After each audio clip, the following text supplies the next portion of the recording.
ഇത് 9 ഏക്കറാണ്. 9 ഏക്കറിൽ 377 പറമ്പും ബാക്കി പള്ളിയിലാണ് ഇപ്പോൾ ഈ കിടക്കണതൊക്കെ കേട്ടോ. പള്ളിയിലാണ് ഈ കിടക്കുന്നത്. മരം ഫുള്ളുള്ളത് മാറ്റാൻ പറ്റുന്നതാണ്. ഇവർ മാറ്റാൻ കൊടുത്തുക്കണമെന്നും പറയണേക്കാണ്ട്. പക്ഷെ ഇതിൻ്റെ മെച്ചെന്താന്ന് പറഞ്ഞാൽ 4 ഭാഗത്തു കൂടിയും അതിരിക്കൂടെയൊക്കെ തേക്കാണ്. പിന്നെ ഈ റോഡ് 4 ഭാഗത്തും ഉണ്ട്.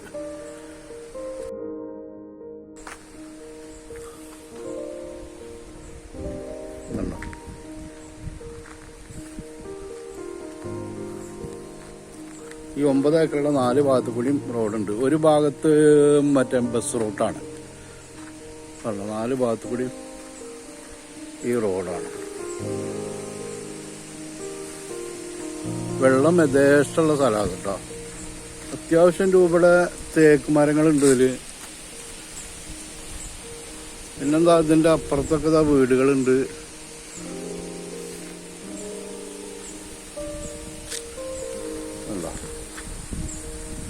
ഇതൊക്കെ തേക്കാണ്. പിന്നെ 4 അതിരിക്കൂടിയും തേക്കുകളുണ്ട്. പിന്നെ അതിൽ ഒരു സൈഡ് ഇങ്ങനെ കിടക്കുന്നത് റബ്ബറാണ്.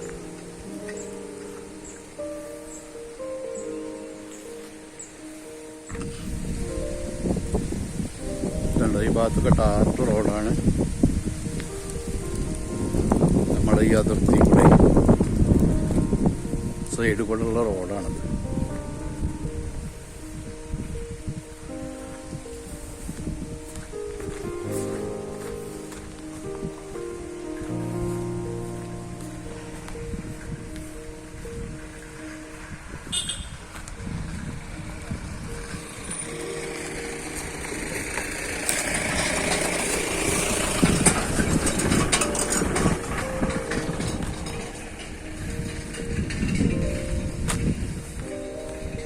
ഫാമൊക്കെ ചെയ്യാൻ വേണ്ടിയിട്ട് പറ്റുന്നതാണ്. പിന്നെ ഭാവിയിലൊക്കെ ഇത് ആളുകൾക്ക് വാങ്ങിച്ച പ്ലോട്ടാക്കിയിട്ടൊക്കെ കൊടുക്കാൻ പറ്റും. വീട് ഒക്കെ വെക്കാൻ പറ്റിയ സ്ഥലം തന്നെയാണ്.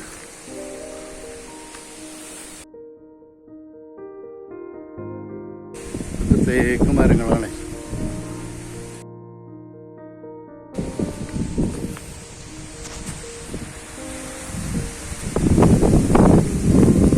അത്യാവശ്യം മണ്ണുള്ള തേക്കുകളാണ്.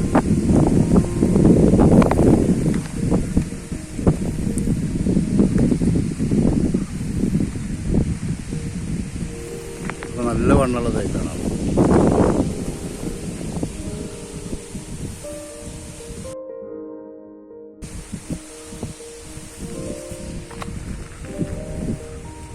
നമ്മളെ വണ്ടിപ്പിളിക്ക് വരുന്ന സ്ഥലത്തേക്ക് വരുന്ന ടാർട്ടർ റോഡ് ഇതിങ്ങനെയാണ് വന്നിട്ട് നമ്മളെ ഗേറ്റ് ഇതാണ്.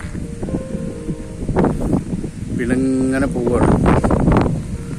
ഈ റോഡ് 4 ഭാഗത്ത് കൂടി പോവുകയാണ്. 377 പറമ്പുള്ളൂ. 9 ഏക്കർ സ്ഥലമുണ്ട്. ബാക്കി പള്ളിയിലാണ്. പള്ളിയിലൊക്കെ ഇതേമാതിരി ഫുള്ള് മരമുള്ളതാണ്. കോഴി ഫാം അതേപോലുള്ള ഫാമുകളൊക്കെ ചെയ്യാൻ വേണ്ടിയിട്ട് പറ്റുന്നതാണ്. നല്ല വെള്ള സൗകര്യം ഉണ്ട്. ഉൾഭാഗത്ത് ഞാൻ കാണിച്ചു തരാം. നമ്മൾ ആ 9 ഏക്കറുടെ ഉള്ളിലാണ് ഇപ്പോൾ ഞാനുള്ളത് കേട്ടോ. വെള്ളം നിറയെ റബ്ബർ മരമാണ്. ഇത് വെട്ടൊക്കെ നിർത്തിക്കണു.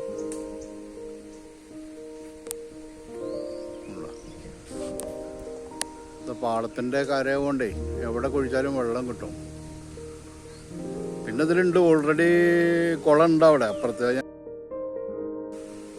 ഇതാണ് നമ്മുടെ സ്ഥലം. ഇത് ഫാമിനൊക്കെ ബെസ്റ്റാണ്. അതുകൊണ്ടാണ് ഞാൻ ഇപ്പോൾ ഇത് നിങ്ങളോട് കാണാൻ പറഞ്ഞത്.